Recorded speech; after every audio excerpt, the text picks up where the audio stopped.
What is up, Hoophead Nation? And this is Buzzer Beaters, an NBA podcast brought to you by grumblingsmedia.com. And we are here in episode 63. And what we're going to go ahead and talk about tonight is, first of all, Nico Harrison firing. Is this the beginning of a lot of things to come for Dallas? We're going to go ahead and talk about that. Yeah.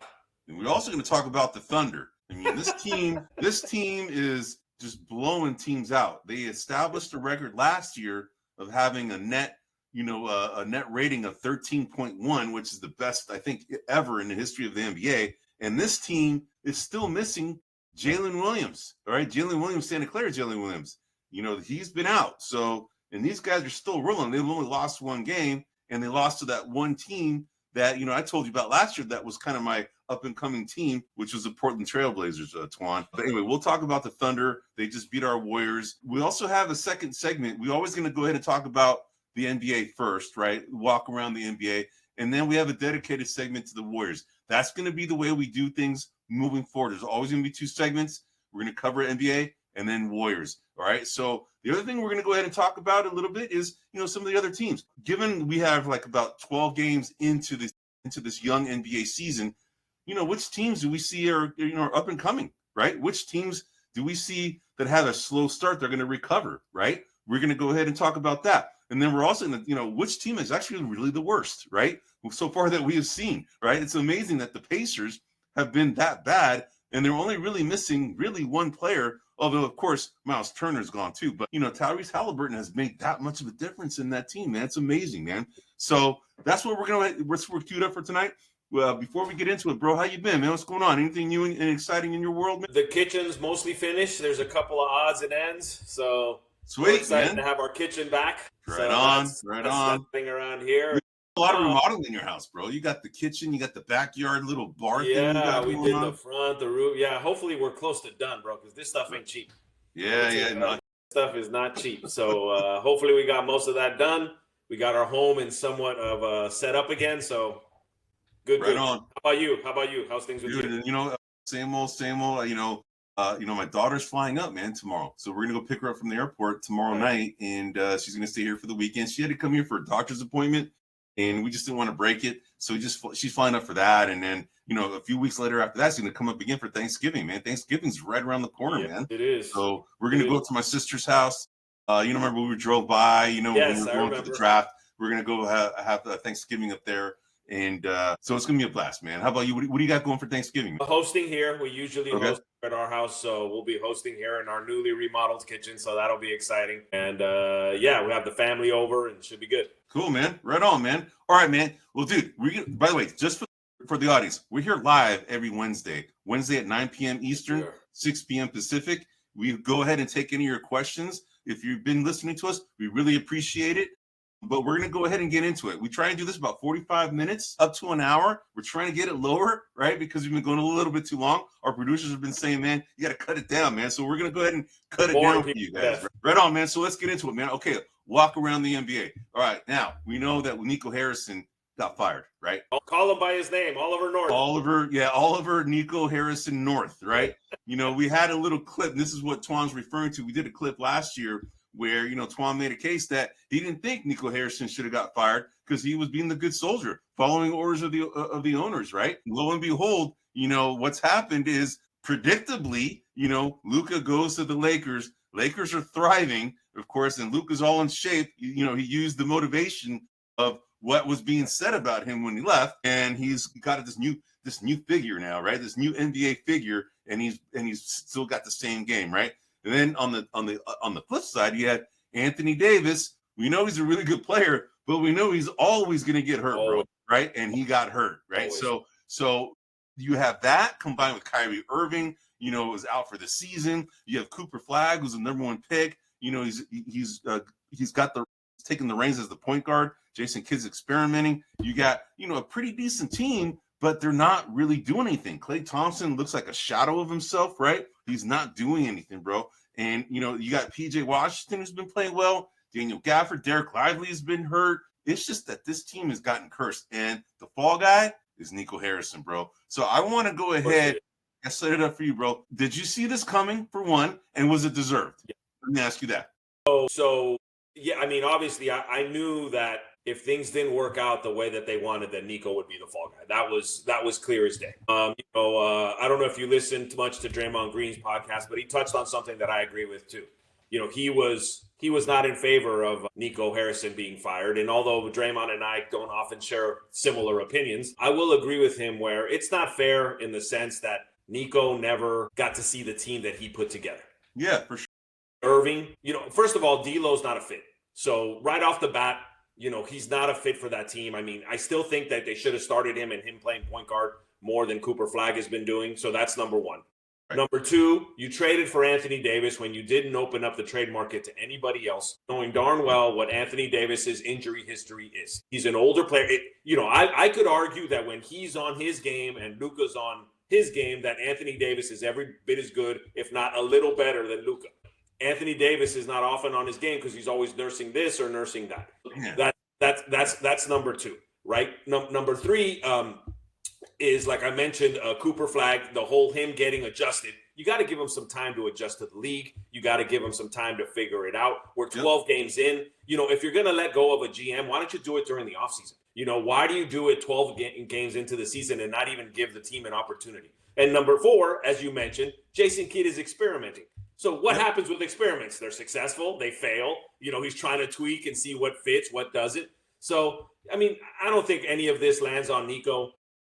Obviously, if Nico was the GM of the Warriors and he traded Steph Curry, of course I'd be pissed. But at the end of the day, no one does a trade like that without the sign off from ownership. And you know what the problem here is, Twan? If Luka, let's say, showed up the same way he showed up in Dallas, wasn't in shape, and the team wasn't necessarily doing that well, it's still, I think Nico Harrison would probably have a lot more, leeway essentially before he got fired, right? But what's happened is the Lakers are really playing really, really well, right? Really well. And this is without LeBron and without Luka for a few games. And when Luka's there, he's Luka, right? He's killing it. So I think that's part of what's happened is that you see, like you just mentioned, you're kind of making the analogy. If Curry were to get traded away from the Warriors, this fan base would be just going nuts, right? Correct. And Luka was exactly Steph Curry to the Dallas Mavericks, right?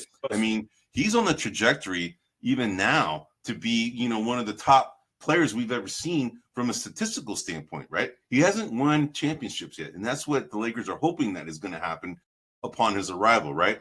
But I think that's what's complicated things, and I think the Dallas fan base is still they're pissed because of, Luka, but they're even more pissed because he's flourishing elsewhere, right? And then you got, all the talk had been in Dallas. Hey, you're making this trade for a guy. Yeah, he's a great defensive player, but man, he's always getting hurt. And sure enough, look at what's happened. 2 years in a row, it's happened, right? Last year it happened early in his tenure as a Dallas Maverick, and then now this year he's been out with a calf strain, right? So there's a problem in Dallas, and it's brewing. And I want to ask you, do you think that there's more to come? Do you think that this is the beginning of a lot more things to come in Dallas? That this is just, you think this is like just Nico Harrison getting fired and he's the fallback? Or do you think there's other things going to happen? Well, they're $160 million over the cap. Okay, let's start there. Ownership's not going to want to pay all that tax if the team isn't going to go anywhere. Right. So my guess is that they're going to give this probably another 20 games to try to figure it out. And then I think the fire sale is going to start happening. So number one, Klay Thompson, he's like, to me, the definition of trade for that team, right? Because they paid him a lot of money. He's there on 2 years. So he's on his year two of two. So after this year, I believe he's a free agent. So I think they'll look to move him. I don't know what the timeline is for Kyrie Irving, but my guess is that they're probably not going to wait for him to return. It probably will be too late. Think that they're going to try and fire sale him too? Possibly, yes. Okay. And I think that they're going to try to fire sale one of the three big men. Andy Gafford or Anthony Davis. Okay, so here's this begs the question, right? You brought up Klay Thompson. You brought up Kyrie Irving. You brought up, one of the three bigs. Okay, if I were to go ahead and list the most marketable out of those five players that you listed, I would probably say it's going to be, Derek Lively, just because he's an up and coming big and young and he's, springy. I would say in the very bottom of that list is probably Klay Thompson, man. Yep.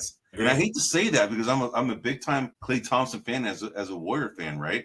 But it's, you can see the writing on the wall. He's not the same player. And the poor guy, man, he left the Warriors because he thought he had a lot more left in the tank and was trying to chase a championship and thought going to Dallas was his best route at the time because Luka was on the team. And Luka had just taken Dallas to the championship game, right? So to the finals, actually. So then he's like, okay, they're not that far away. I can go to this team. They need my help to shoot. And then shortly thereafter, Luka gets traded, So the poor guy is, seeing, the end of his career coming soon because I don't think there's going to be many teams that would want him. And if they did, it would be like a team that really, like an Oklahoma City Thunder, maybe, right? They could utilize someone like that, although maybe his defense isn't up to snuff to be on that team, right? But teams like that are already really good that can use some depth, right? That's where I think Klay Thompson fits. But, Derek Lively would be the guy. Kyrie Irving, as old as he is and has injured, with this injury, he still has a market, right? Because he's so freaking good from the ball handling standpoint. Right. Anthony Davis still has a market, but, the guy who's going to buy him or take him knows that he has a history of injuries, and it doesn't get any better as he gets older, right? Yeah, so, and they're not going to get back what they traded for. Like, they're not going to get the same value. They're going to get dimes on the dollar, bro. Absolutely, they're going to get dimes on the dollar. And, speaking of Klay, Klay's greatest strength is also his greatest enemy right now, and that is the constant belief in himself, and the stubbornness that he has, and how good he is and what he can do, what's carried him most of his career.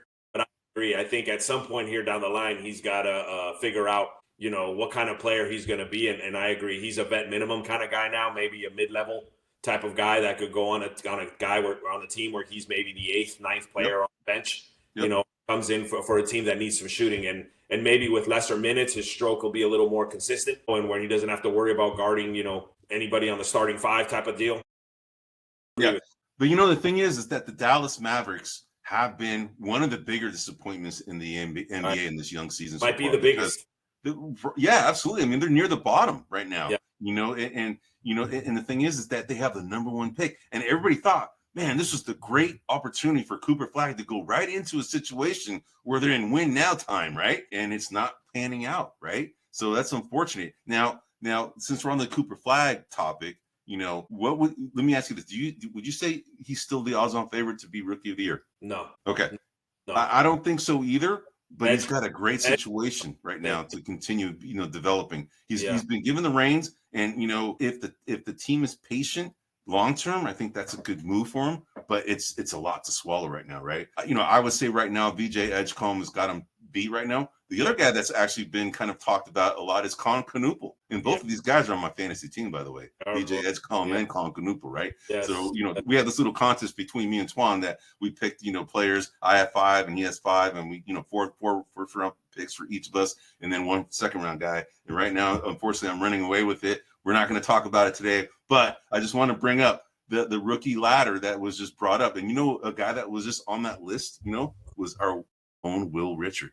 Yes, 56 is actually the 10th guy on the current rookie ladder that the NBA.com went ahead and released recently. He's number 10, right? But Con Knuppel right now is considered number 1. Cooper Flag is number 3. So, I would agree. Cooper Flag's probably slipping, but he's got a lot of time to make up, and he's got the skill set, man. That guy is a good player, man. Yeah, he does. The dual timeline thing strikes again, right? Because that's kind of what Dallas was going for, was the dual timeline. You got some veterans, you got some youth. You're trying to mix them both in, and it's not working out. Let me ask you this, Eddie. At the heart of why it's not working out, why do you think that is? Why do you think it's not? Why do you think they're so disappointing? Why the Mavericks are so disappointing? Yeah. If you had to pick a reason, what do you think is your biggest reason for them not living up to their potential? I think that I think that the way they are constructed right now, they don't have a point guard, although they have D'Angelo Russell.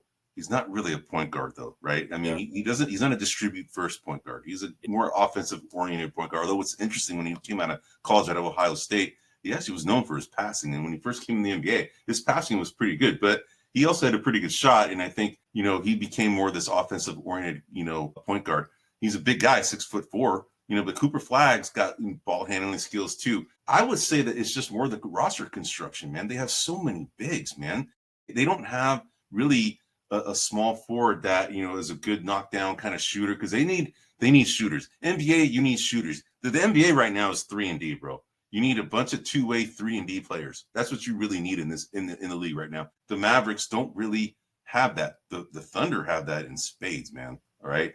And they are the model of, like, we've already talked about this. They're the model of how roster construction is going to be in the NBA for the next 5 to 6 years.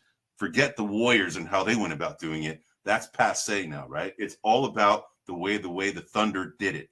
Two-way guys. Two-way meaning good offense, good defense. Guys that are long and athletic that can shoot the three. That's what I'm saying, 3-and-D. So to answer your question, the Mavericks, I think, are not that, and their roster construction is flawed. That's the problem. But they have good players. They're just flawed. They don't really work in cohesion, in my opinion. That's why I think they're failing. Okay. Well, if real quick, I agree with what you said. And on top of that, I would say the inconsistency of injuries, right? So the mess with the time flight. But one thing that I would throw out there, just something to think about. If I'm whoever the GM is at Dallas right now, I might consider maybe trying to bring over John Morant for Lively and somebody else. Maybe someone like Klay Thompson and Lively. I don't know what Memphis is asking for, but there's a point guard, and he's also a scoring point guard, but he's an impact player. He's a one-on-one player. So maybe something like that too. Because we're talking about Dallas kind of deconstructing the team or having a fire sale. There's also possibly the opportunity where they make a trade or two that rebuilds their roster into something a little bit different where they'll be more successful. Yeah, we'll see. I mean, there's more to come here with respect to what's going to happen with that. I think this is the beginning of a lot of things that happen.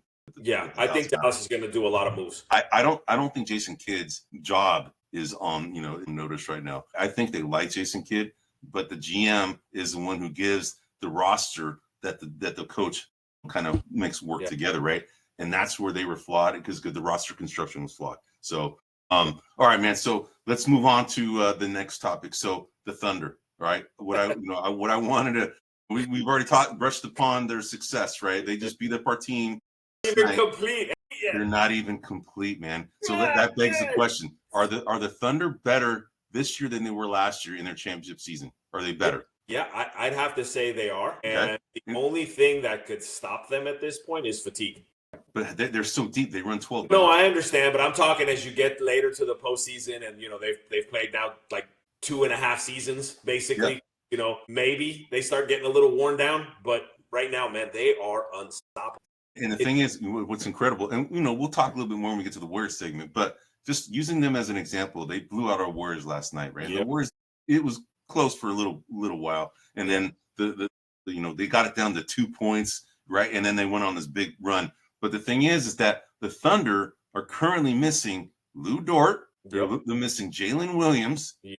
They're missing Aaron Wiggins. Okay, yep. They're also missing Kenrich Williams. Okay, yes. These are 4 guys. And then what happens? They don't miss a beat. And the next man up, right? Strength in numbers, right? That's been the Warriors moniker. These guys are doing it in spades. And the thing is that their defensive intensity is ridiculous, man. I mean, they suffocate teams, man. So it's incredible. I see this team being a dynasty like the Warriors were in 2015, right? When they started it.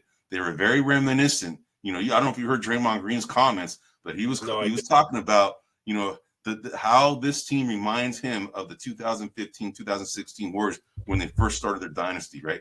This team, I think, is made up the exact same way. Their roster construction is genius. Dan Presti is a genius. I mean, they got draft picks galore, bro. They got draft picks galore, and they still are stocking pot. They have, Traore. I forgot, was it Traore? They have some guy. They have some point guard that they drafted 2 years ago. That's still, in the Europe leagues, and that guy was like killing him. Then you got this Barnheiser guy who played last night, and he's playing decent too. And the thing is that these guys are already deep enough as it is, and if you can get a guy like a Barnheiser already playing, man, that's saying a lot about this guy's ability. And this guy was like a 2nd-round pick. So I don't know, man. They know how to identify talent. It shows. The proof is in the pudding, man. Their team is stacked. And I don't see this team. They are, and the only thing that's losing for a while. No, I agree with you, but the only thing, I want to kind of rewind a little bit and look at Boston the year they won it, right? And we were like, holy crud, they're going to win like 2 or 3 more championships. Yeah. And boom, it all fell apart. Well, not only that, it's not only people getting hurt, but it's also the salary cap, right? Yeah. And so, at some point, Jaden is going to want to get paid. Shea's already getting paid. Some of these guys, are going to, Chet Holmgren is probably coming up for a renewal. So do they stay? Do they take a cut? Are they going to pay the luxury tax? Because one thing about Oklahoma, they're historically known for not wanting to go into the taxes, not wanting to pay the luxury taxes. So we'll see how this plays out. But, you're right. If they keep their core and they keep the players, and, maybe they'll lose one or two players every year and they have somebody that they've already identified that's coming in and replacing that, then maybe they can keep this thing going. But the one thing that I would say is the way that the salary structure is and the salary caps are significantly different now than they were in 2015. The Warriors were actually allowed to bring in free agents and grow the team. And, they got Kevin Durant, in year 3 of that dynasty. So those things matter. And so I'm curious to see how the salary cap potentially affects this team. But you're right.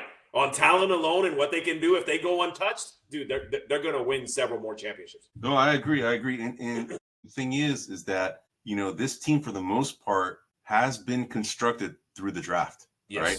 Yes. They actually did get, Shai Gilgeous-Alexander was in a trade with the Clippers, right? And that's, Paul George, and 5 number ones. Unbelievable, bro. That was like the biggest fleece in NBA history. Herschel Walker type robbery. Crazy, man. Shai Gilgeous-Alexander was a free agent, right? Yes. Then you got Caruso that was done in a trade with, the Chicago Bulls, and that has fared well for both teams, right? Then you got Isaiah Hartenstein, right? They signed him as a free agent, from New York. And that guy has made that team really thrive, man.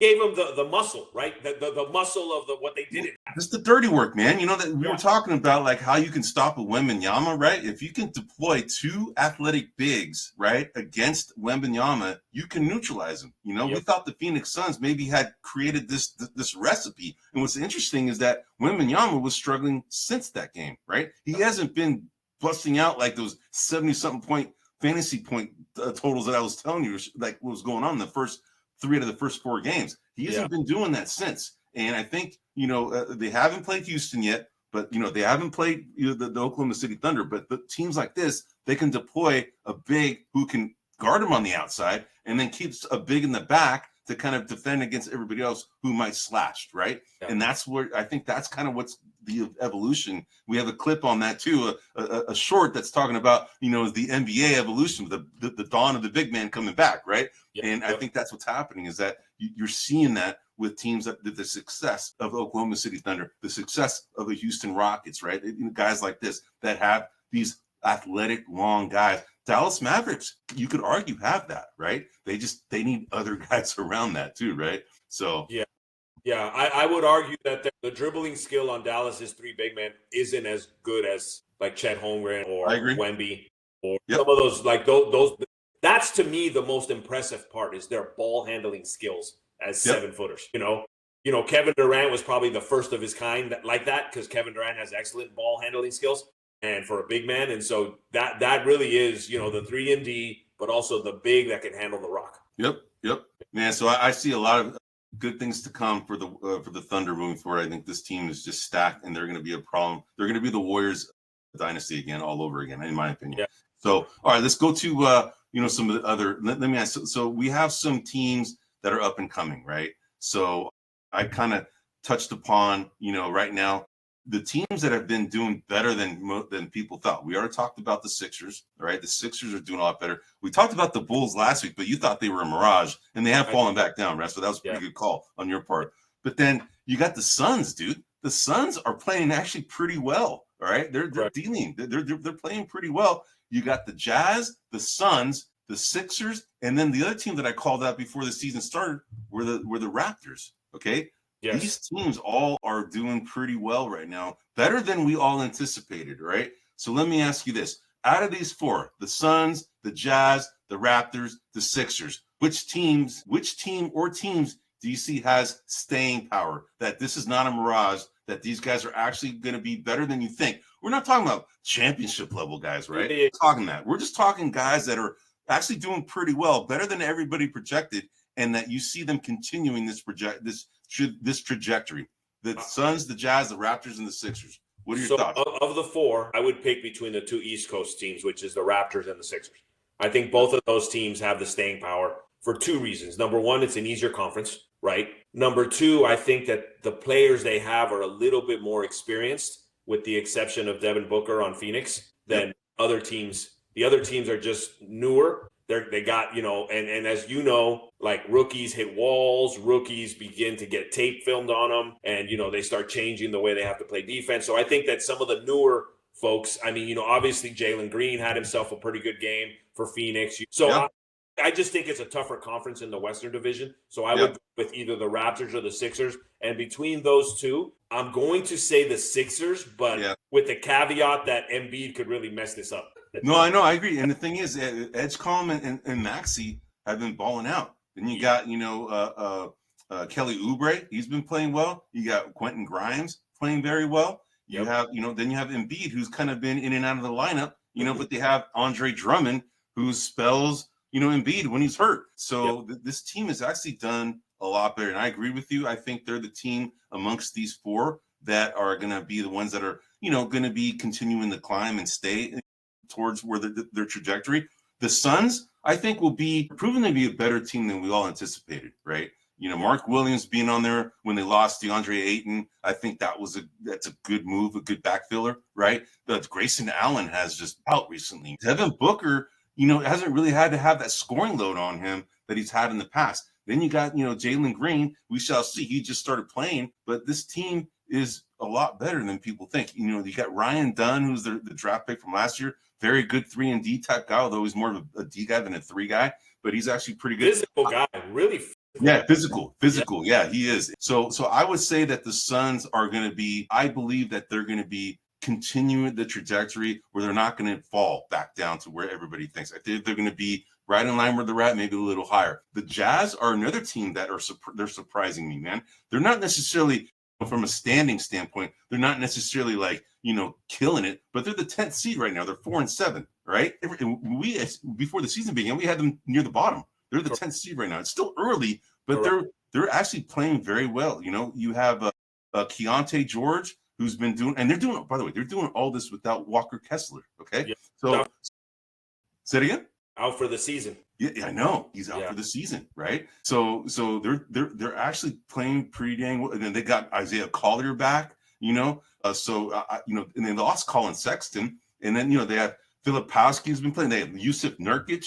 Remember, they got him too. Yep. So this team is actually playing pretty well as a cohesive unit. So, but I like your call, the Sixers. I will say the Suns. All right, let's move on to the next one. So we have 3 teams right now that are kind of scraping the barnacles right now of the NBA, right? We have the Indiana Pacers, okay? We have all these teams are 1 wins. The Indiana Pacers, the New Jersey or Brooklyn Nets, previously New Jersey, and then you have the Washington Wizards. Out of these 3, who is truly the worst? Well, statistically speaking, it's the Wizards. For sure. Historically, from a net rating standpoint, yes. Historically speaking, it's the Wizards.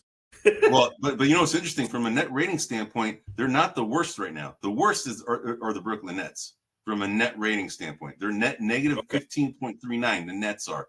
The Wizards are negative 15.08. Okay, they're not as bad, but they're pretty dang close. The Indiana Pacers are now a negative 11.98. They're 27th. Okay, the Pacers are. The 29th is Washington Wizards, and the 30th are the Brooklyn Nets. This is net rating. There's one team that I did not went ahead and disclose. Can you guess who that might be? The one team that's also in the bottom? Yes. I'm going to go the Pelicans. Exactly, the Pelicans. And that's surprising. Dude, I mean, they got Jordan Poole, right? They got Trey Murphy. They got freaking Yves Missy. They have, always hurt Zion Williamson, right? I mean, this team should be way better. Of course, they don't have DeJounte Murray. They have, Alvarado. They have, some guys, Derek Queen, they got him from the draft. They had another guy that they drafted too from the draft, Jeremiah Fears. These are 2 guys that they drafted, right? And, you would think that this team would be better, but they're not, man. And it's like, do you see any of these guys getting better? Or do you? I see the Pacers finding a little bit of a groove and getting used to playing without Halliburton, so I see them. I think they're not as bad as their record. Brooklyn, they're just, that's no man's land. And the Wizards and the Pelicans, they're going to be really close in record. And the Pelicans, I really don't know why. Like you said, they've got talent. They should be winning. Jordan Poole got relegated to the bench, which is now, kind of the second team that's done that to him. Third team if you count the Warriors. So, that guy is just not living up to his potential at all. And so to me, I think the worst of the bunch is probably the Wizards, is the way that I would. Yeah, and I think so too. I mean, the Pacers, they're not this bad. I mean, they're way better than this right now, man. And it's just, I don't know what it is, but, Isaiah Jackson came back and he's actually been playing pretty well. Pascal Siakam has been playing well for them as well. Aaron Nesmith is another guy who I like on that team. Andrew Nembhard, right? A really good player, man, out of Gonzaga. He's another guy. And then you got TJ McConnell who just came back. We all like TJ McConnell, right? Yep, he's a really good player. So, but the thing is that they just, for whatever reason, are not. I mean, they're the only win is against the Warriors, right? So we were thinking, how does the Warriors? I'm rudely aware. Yeah, right. So, but anyway, man. So, but that's it for as far as the walk around the NBA. We're kind of already 30 minutes into this, and we still have to talk about our second segment. And we are, like I mentioned, every week we're going to go ahead and take a walk around the NBA and talk about various topics that are pertinent from the last week. Couple of quick on our one, if you saw, but Bradley Beal's out for the season. He's out for the season. That's right. I forgot. I did forget to mention that. Which, if we want to talk about disappointing teams, I mean, the Clippers are 3-7.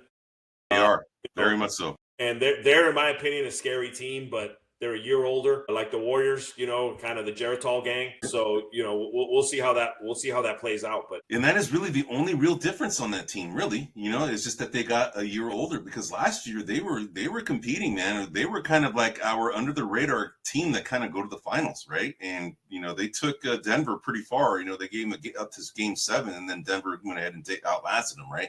Yeah. And so. But anyway, so yeah, I agree with you. We should have brought Bradley Beal. Bradley Beal, unfortunately, he's been marred with injuries for the past couple of years. But anyway, so this is the last year of his contract, right? He's a free agent. I'm not sure, man. I want to say he is, but I'm not 100%. Right. Yeah, maybe. I'm not sure, man. But all right, man. So we got essentially maybe 20 minutes, max. We're already at 35 minutes. But we're going to go into our weekly Warriors segment, and these are the topics. The Warriors are our team. And the question I want to pose to you, bro, have the Warriors become predictable? Or is it that they need players and do they need more time to gel? These are questions I'm throwing at you. Then the other thing is, last year when we traded for Jimmy Butler, we both hated the trade, but it did something. The team actually went ahead and responded, right? And then we're thinking, oh man, for that period of time, they were playing that great. And now we have them for a full season. Wow, we can't wait to see what happens. They went ahead and signed Al Horford, to make the whole Geritol gang here. And for the first 5 games, they were 4-1 and played some really good teams and beat them. And we're thinking, oh, they beat the Lakers, they beat the Clippers, they beat the Nuggets, right? We're thinking, man, this team is legit. And then they went ahead and lost 5 of the next 7, right? So let me ask you something, bro. What is the problem, man? What is your view of what's the problem with the Warriors right now? Is this like a temporary thing, or do you think this is something that's the way that they're constructed is the problem? So problem number one is they lost Curry a couple of games to sickness. He was ill. If you remember last week or the week before, we were talking about Jonathan Kuminga. Jonathan Kuminga is playing this new style, and I told you I had a boss that used to tell me, you can shave a leopard spots. Those spots are starting to grow back. That's problem number one. Problem number two, one of the biggest concerns I had when we traded for Jimmy Butler was the personalities between Butler and Draymond Green. Yes. And my fear was that they would be butting heads. And obviously, I'm sure you heard it last night, and it's been all over the media. Draymond has been kind of saying players with their own personal agenda is not in line. And then there's been speculation whether he's talking about Pods, whether he's talking about Kuminga, whether he might be talking about somebody else, right? And then kind of Jimmy Butler kind of supported that. So here's my problem. Number one, Draymond, shut up. You're out of shape. Your defense has really been not that great. Your 3-point shots have been better, but we don't have you for your 3-point shooting, right? So the thing that bugs me about the Draymond Green statement isn't that he's wrong, because he potentially is not. What bothers me is he doesn't look at himself first. He hasn't been pulling his own weight that he has been. And maybe Draymond can't anymore. His body, his size, his knees, at some point the age is going to catch up with him, and it's going to catch up with him quicker than it will with Curry, because just Curry's a smaller guy and is historically in better shape. So that's number one. But when Butler supported him, now I'm getting worried, dude, because this is how Butler starts when he starts getting unhappy. He starts pointing the finger at other players, starts saying, you're not lining up, you're not doing what we're supposed to. And then and with the two of them, it could be like the super magnifier, right? Yes. Like, so I am concerned about that. But I do think Kuminga is limited. I do think that what we saw earlier was him, coming straight out of training camp, receiving the message, ready to go, but little by little, he's trying to do it. Pods to me has been a little okay. He's been forcing the issue. He's hit and miss. He's hot and cold. He's hot and cold. The majority of his team is hot and cold. That's the problem, bro. Yeah, but to me, Eddie, he's not a starter. He should not be a starter. Rotation guy. Yeah, on a good team, he's not a starter. If you saw today, it was really interesting because Kerr did what I thought was the right move, which is he started both Moody and Will Richards. They deserved it, man. They've been playing their butts off, man. Yeah, correct. And now, and right off the bat, this has kind of been my argument all along. Like Kuminga's like, give me a chance, show us you can do it. Will Richards, the perfect example. Why would Will Richard get more of an opportunity than Kuminga?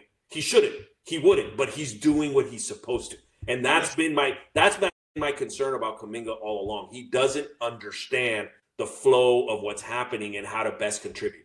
He thinks that his identity is his one-on-one execution, and that's where he's at his best. So he tries to, when you're a hammer, everything looks like a nail, right? And so he's just going back at it, and like, work on your rebounding, work on your passing, work on your defense. You do these things, you will be an elite athlete. Because Will Richards is a very good defensive player, which is why he's out there. And his stroke happens to be hitting.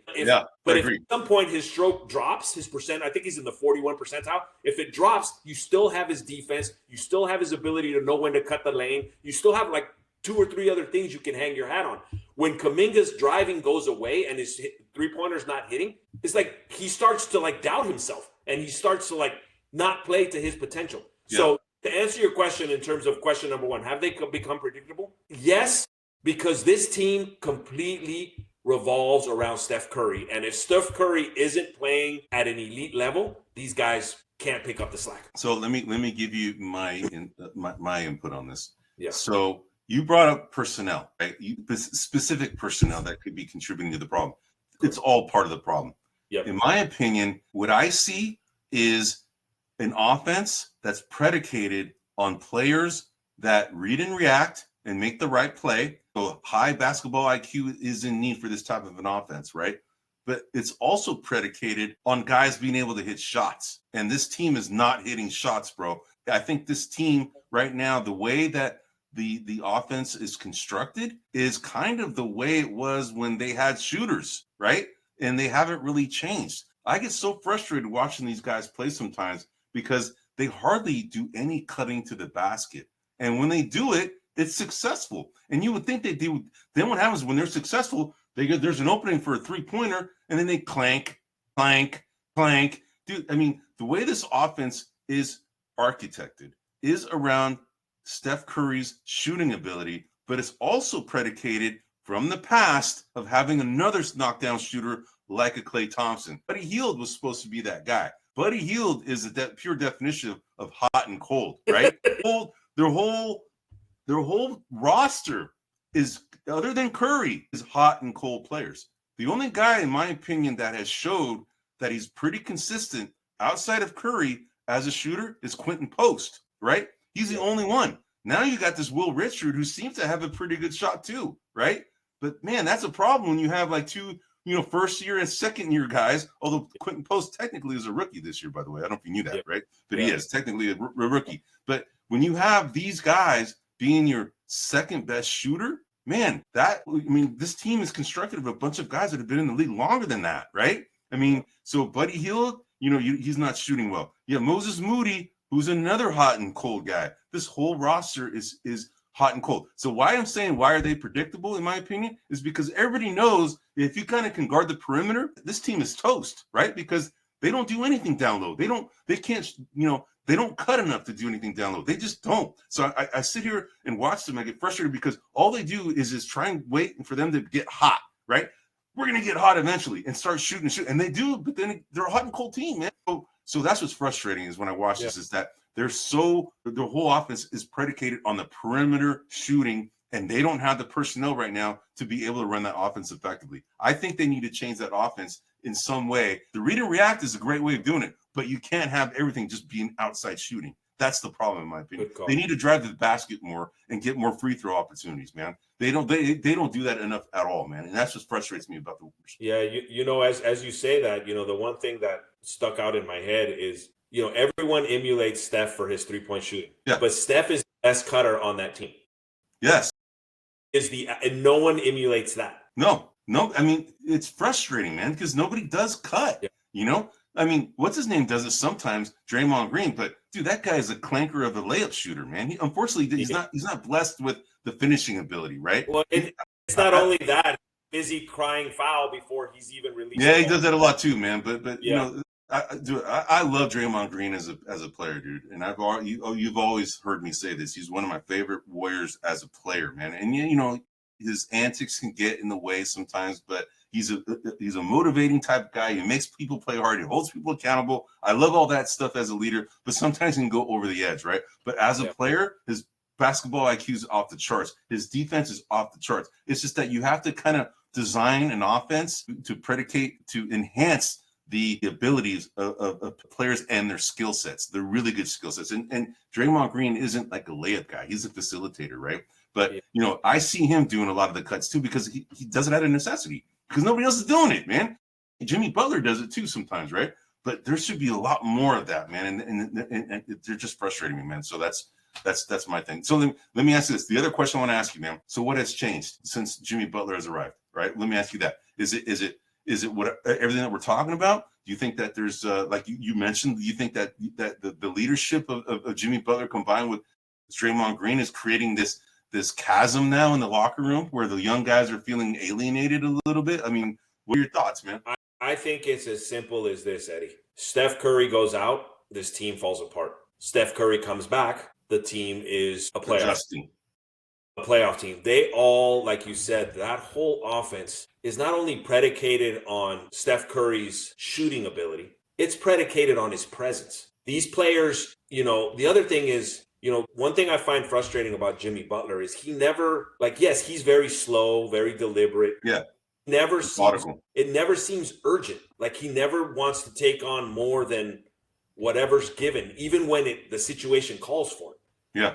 When Curry's not there, he needs to be the points leader. He absolutely has to do that. And he's not. He's like, whatever develops. And I commend him for his patience, but that ain't happening. Those guys can't do it. Like maybe Will Richard could be able to, but I don't see Brzezinski can't get open. Kuminga, if he has any type of athletic person in front of him, he can't, right? He can only smoke the people that are not as athletic as him, which I could argue is a big worry because at some point his athleticism is going to start to slow down. And then what happens to the player?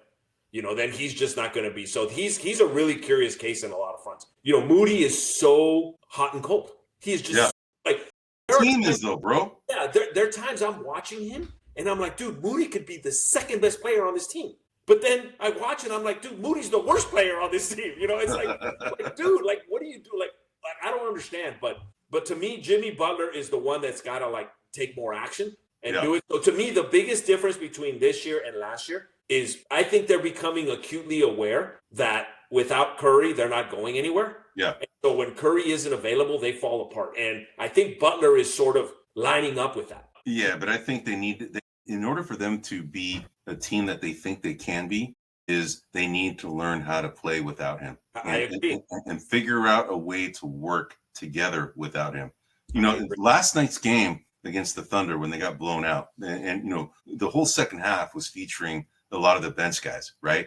And a lot of and I think that game last night is how Kerr rewarded Will Richard and Moody because both those guys played very well. But another guy that I thought played very, very well that I think deserves a lot more playing time is Pat Spencer, bro.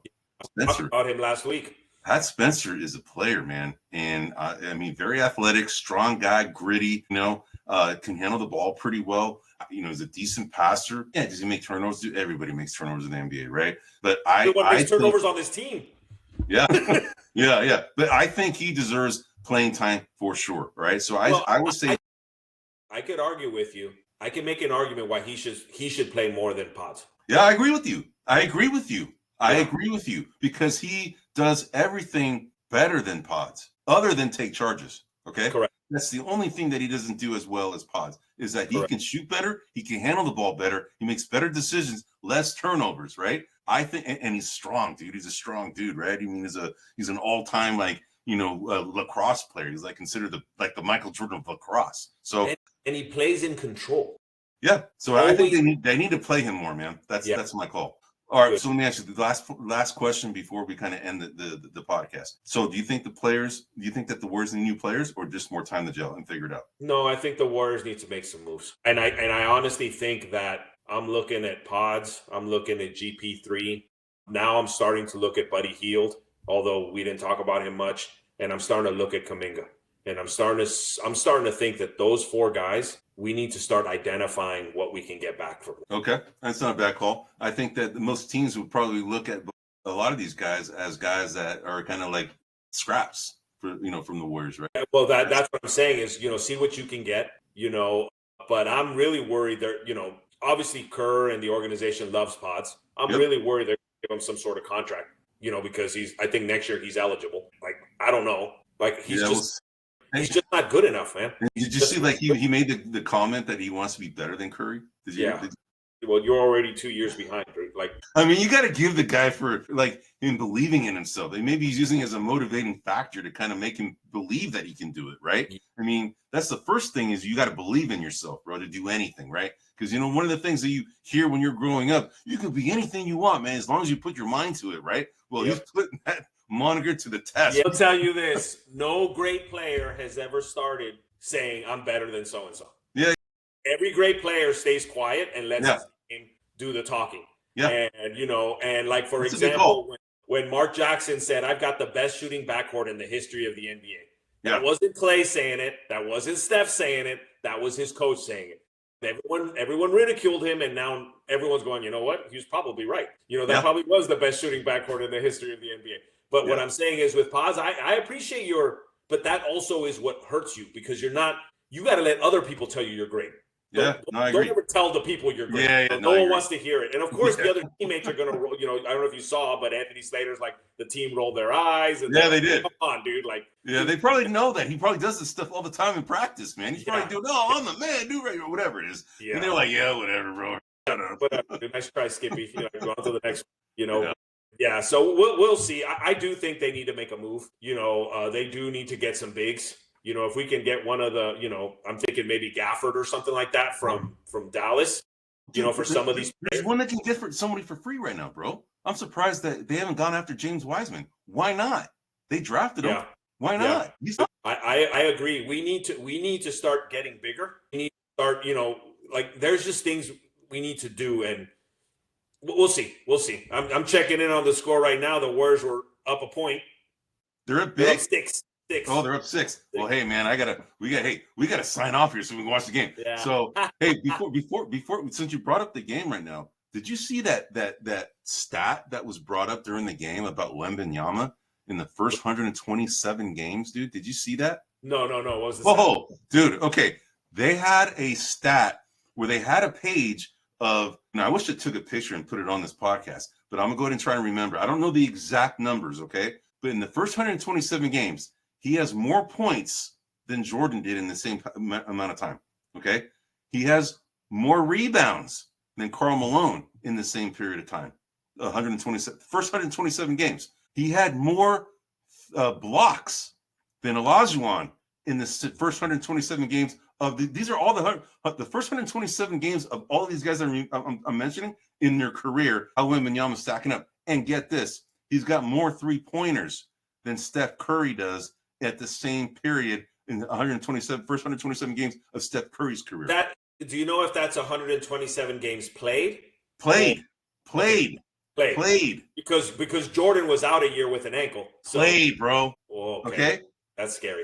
That's a year and a half, honestly, bro. You look, there's 82 games in a season, right? And in 41, that's pretty close to 120. It's 123. Yeah. So 4 games after that. That's 127. Yeah, the only one that I would throw there is Steph Curry wasn't exactly Steph Curry in the first year and a half. He wasn't. Post had more made threes in his rookie year. Steph Curry did. So yeah, but that's still but the fact that he's the leader in all four of those correct is was freaky. That's amazing. Because Olajuwon was a defensive beast from the get-go. Jordan was the scorer from the get-go. Yes. And who was the other one? Malone. And Malone was a freaking rebounding machine from the correct. get-go. And then Curry is the best three-pointer we've ever seen. Isn't that crazy, bro? Yeah. Crazy. So I know you recorded the game, bro. So go back and look for that thing and you just take a picture of it. And it's like, oh my God. But anyway, man. All right, bro. Hey, so we are at almost 55 minutes. This is episode 63, and we really appreciate you listening in. We're here live every Wednesday at 9 p.m. Eastern, 6 p.m. Pacific. We're here live because we want to take your questions, all right? And we haven't had any questions here recently in quite some time. But we're here to cover any questions that you may have. We covered, the whole NBA. Like, we're going to do this every week. We have the segment just dedicated just on the NBA. We're going to talk about everything that's NBA, and then we're going to go ahead and dovetail into the Warriors weekly segment that we're going to talk about nothing but Warriors. This is our team. You can see we're totally flashing our shirts and our emblems and all that, man. So, but anyway, we're here every week. We really appreciate it. This is Buzzer Beaters episode 63, and we are going to go ahead and sign off. Until next week, everyone. Take care, everyone. Hey everybody, this is Big John from Grumblings Media, and I just want to say thank you for watching our content. If you want to support our efforts here at Grumblings Media, just smash the subscribe button right here, totally free, or just go ahead and consume more of our great content. Click either one of these two boxes.